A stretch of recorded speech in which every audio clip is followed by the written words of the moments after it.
नमस्कार। मैं Navneet Kaur TGT math शिक्षा विभाग हरियाणा से आपका आज के एजुसिट प्रसारण में स्वागत करती हूँ। प्यारे बच्चों, आज हम कक्षा 7 का अध्याय रेखा और कोण में भाग 1 में संबंधित कोणों के बारे में चर्चा करेंगे। तो सबसे पहले हम देखते हैं संबंधित कोणों में पूरक कोण। पूरक कोण जिन्हें हमें कॉम्प्लीमेंट्री एंगल्स भी कहते हैं। पूरक कोण होते क्या हैं? जब दो कोणों के मापों का योग 90 डिग्री होता है तो ये कोण पूरक कोण कहलाते हैं। यानी जब दो कोणों के माप का योग 90 डिग्री हो, उदाहरण 60 डिग्री और 30 डिग्री एक दूसरे के पूरक हैं। 60 डिग्री का पूरक कोण 30 डिग्री और 30 डिग्री का पूरक कोण 60 डिग्री। आप देख सकते हैं 60 जमा 30 90 डिग्री। इसी प्रकार से 45 डिग्री का पूरक 45 डिग्री। 45 डिग्री अपने पूरक के समान है। अब हम लेंगे 70 डिग्री का पूरक कोण। तो बच्चों सोचिए 70 डिग्री का पूरक कोण क्या होगा? आप जानते हैं दो पूरक कोणों का योग 90 डिग्री होता है। तो साथ ही साथ आप अपनी कॉपी में ये कर सकते हैं। इसी प्रकार से 40 डिग्री का पूरक कोण क्या होगा? सोचिए। फिर 45 डिग्री का और 30 डिग्री का पूरक कोण। तो बच्चों सबसे पहले हम देखते हैं 70 डिग्री का पूरक कोण। आपने अभी तक अपनी नोटबुक में कर लिया होगा, तो हम यहाँ आंसर लिखते हैं, आप चेक कर सकते हैं। 70 डिग्री का पूरक कोण, तो आप 70 को 90 में से घटाओगे, या 70 में हम क्या जोड़ें कि 90 डिग्री बन जाए, तो यहाँ आएगा 20 डिग्री। उसके बाद 40 का पूरक कोण, 40 में मैं क्या जोड़ूं कि 90 डिग्री बन जाए? हम 90 में से 40 घटा सकते हैं, तो ये आ जाएगा 50 डिग्री। उसके बाद 45 का पूरक कोण, 45 में 45 जोड़ते हैं तो 90 बनता है।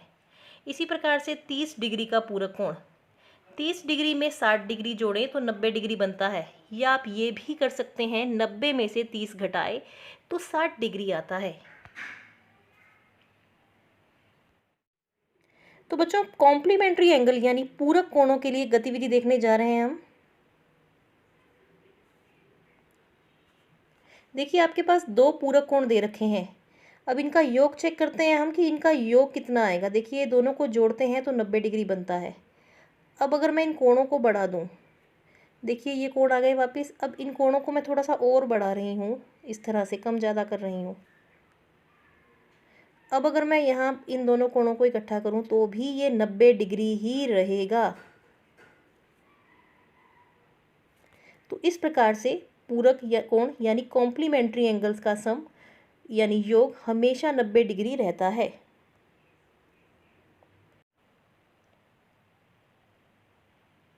क्या दो न्यून कोण एक दूसरे के पूरक हो सकते हैं? न्यून कोण यानी 0 से 90 डिग्री के बीच के कोण।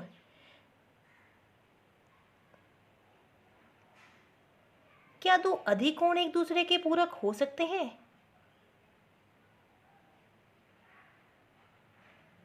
क्या दो समकोण एक दूसरे के पूरक हो सकते हैं? सोचिए। तो चलिए एक एक करके ये प्रश्न फिर से देखते हैं। क्या दो न्यून कोण एक दूसरे के पूरक हो सकते हैं?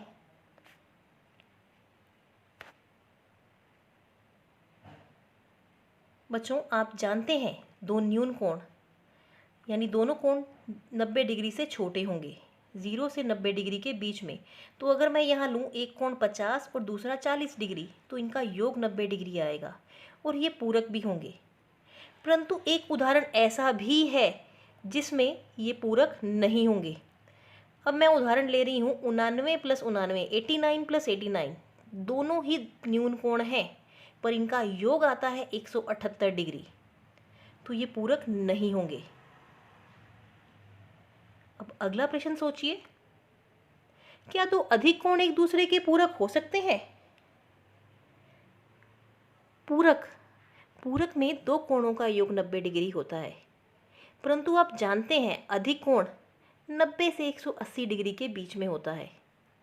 तो ये पूरक कैसे हो सकता है? इसमें देखिए हमने लिया है 91 + 91, दोनों ही अधिक कोण हैं, तो ये आ गया 182 डिग्री।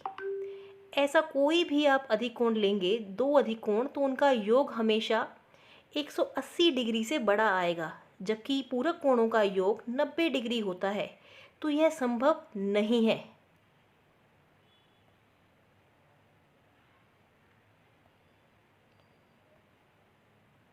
अब जरा इस पर विचार कीजिए, क्या दो समकोण एक दूसरे के पूरक हो सकते हैं? सोचिए। दो समकोण, आप जानते हैं दो पूरक कोणों का योग एक समकोण होता है, तो जब मैं दो समकोणों को जोड़ती हूँ तो 180 डिग्री आता है। तो यह पूरक कैसे हो सकते हैं? इसका अर्थ यह भी असंभव है। तो यह संभव नहीं है। इसके बाद बच्चों अब हम करेंगे संपूरक कोण, यानी सप्लीमेंट्री एंगल। पूरक कोण में हमने पढ़ा था दो कोणों के मापों का योग 90 डिग्री होता है। संपूरक कोण में दो कोणों के मापों का योग 180 डिग्री होता है। उदाहरण, 120 डिग्री और 60 डिग्री दोनों एक दूसरे के संपूरक हैं। इसी प्रकार से 30 डिग्री और 150 डिग्री दोनों को जोड़ के 180 डिग्री आता है, तो ये भी एक दूसरे के संपूरक हैं। इसी प्रकार से 90 डिग्री और 90 डिग्री 90 डिग्री अपने संपूरक के समान है। अब बच्चों 120 डिग्री का संपूरक कोण क्या होगा? आप अपनी नोटबुक पे साथ के साथ इनको हल कीजिए। इसी प्रकार से 110 डिग्री का संपूरक कोण क्या होगा? 50 डिग्री का संपूरक कोण,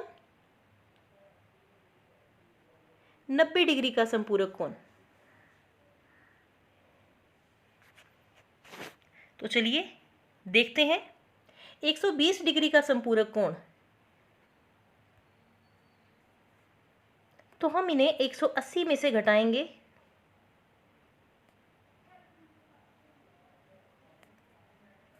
तो ये आएगा 60 डिग्री। इसी प्रकार 180 में से 110 घटाने पर ये आएगा 70 डिग्री। इसी प्रकार 180 में से 50 घटाने पर आएगा 130 डिग्री और 180 में से 90 घटाने पर आएगा 90 डिग्री।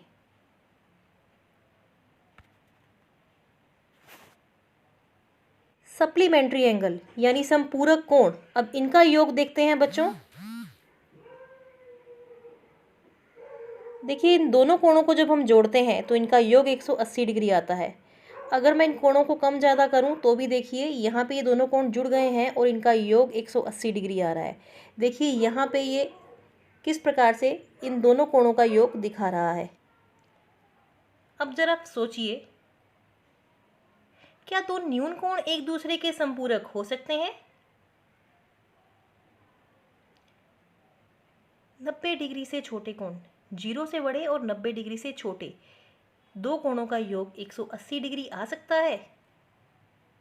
देखते हैं। नहीं। देखिए 30 + 40 डिग्री बराबर 70 डिग्री होता है। इसी प्रकार से अगर मैं सबसे बड़ा न्यून कोण लूँ 89 + 89, 99 + 99, 178 आता है, तो भी ये संपूरक नहीं है क्योंकि इनका योग 180 डिग्री नहीं आया है। अगले प्रश्न के बारे में सोचिए, क्या दो अधिक कोण एक दूसरे के संपूरक हो सकते हैं?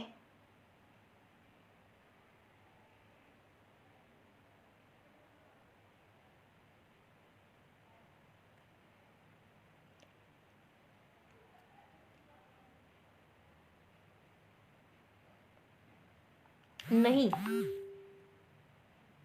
नहीं, क्योंकि अगर मैं दो अधिक कोण लेती हूं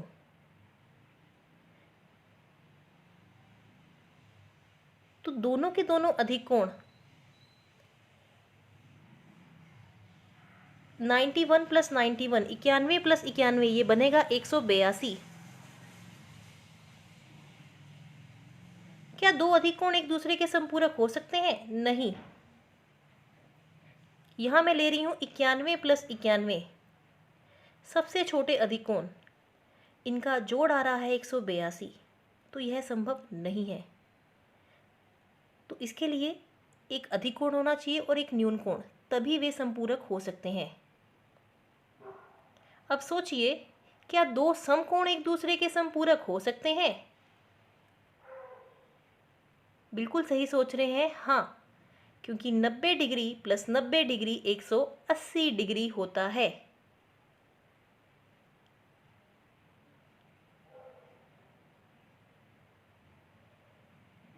बच्चों, अब आपके पास दो पूरक कोणों के मापों का अंतर 12 डिग्री दे रखा है। कोणों के माप ज्ञात कीजिए। तो सबसे पहले हम देखते हैं 90 डिग्री को हमें दो भागों में बांटना है जिनका अंतर 12 डिग्री हो। तो सबसे पहले हम इन्हें बराबर भागों में बांटते हैं, 45 और 45। अब हम क्या करेंगे, इसमें 12 को 2 से भाग करेंगे तो ये आ जाएगा 6। अब हम क्या करेंगे अगले स्टेप में, देखिए 12 को 2 से भाग किया, 6 आ गया। तो हम क्या करेंगे, एक तरफ हम +6 करेंगे 45 में, एक तरफ -6 करेंगे, क्योंकि हमें 90 के ही दो बराबर भाग करने हैं, ऐसे भाग जिनका अंतर हो 12 और जिनका योग हो 90। देखिए अब नेक्स्ट स्टेप में, तो 45 जमा 6 करने पर हमारे पास आया 51 और 45 - 6 करने पर हमारे पास आया 39।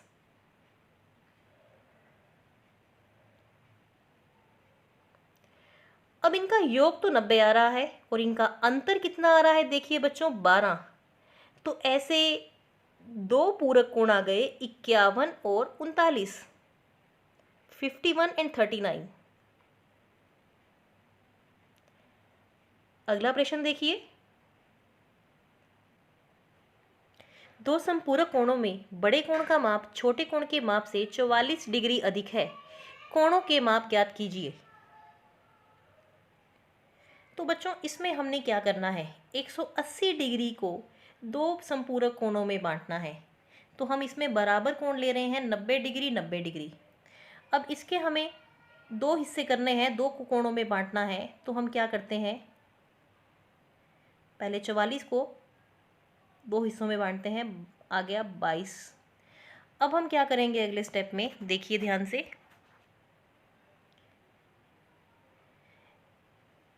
पहले हम 90 में, एक 90 में +22 करेंगे और दूसरे 90 में से 22 घटाएंगे। तो देखिए हमारे पास क्या आएगा, 112 और 68। अब चेक करते हैं, 112 में 68 जोड़ने पर हमारे पास 180 आता है और 112 में से 68 घटाने पर हमारे पास 44 आता है। तो बच्चों ये दो कोण आ गए जो संपूरक हैं, 112 और 68। इसमें छोटा कोण बड़े कोण से 44 डिग्री छोटा है। तो बच्चों इस लेक्चर के भाग 1 में हमने सीखा कि पूरक और संपूरक कोण यानी कॉम्प्लीमेंट्री एंगल और सप्लीमेंट्री एंगल क्या होते हैं। हमने ये कुछ गतिविधि के माध्यम से भी सीखा। हमने जियोजेब्रा से कुछ गतिविधियाँ देखी और उनसे हमने सीखा कि पूरक और संपूरक कोण क्या होते हैं। बच्चों अंत में आपको कुछ अभ्यास कार्य दिया जा रहा है, आप वो भी कीजिए और अपनी गणित की पुस्तक से भी अभ्यास कीजिए। भाग 2 में आपको अन्य संबंधित कोणों के बारे में समझाया जाएगा। धन्यवाद।